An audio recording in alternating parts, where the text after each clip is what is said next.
Israel Hamas युद्ध की वजह से यमन का हूती इजरायली सेना को रफा में रोकने के लिए लगातार अरब सागर, हिंद महासागर और लाल सागर में इजराइल और अमेरिकी जहाजों पर हमले कर रहा है। इसके अलावा हूती लाल सागर से सीधे इजराइल के ईलट शहर पर कई ड्रोन्स और मिसाइल हमले कर चुका है। हालांकि इनमें से अधिकतर हमलों को इजराइल और उसके सहयोगी देशों की सेनाओं ने नाकाम कर दिया है।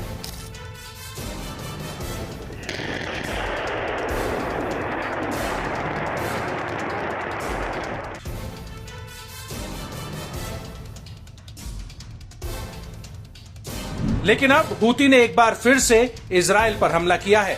हूती का कहना है कि उसने इजराइल के कब्जे वाले फिलिस्तीन यानी ईलट पर एक बैलिस्टिक मिसाइल दागी है। हूती ने इसे फिलिस्तीन बैलिस्टिक मिसाइल का नाम दिया है।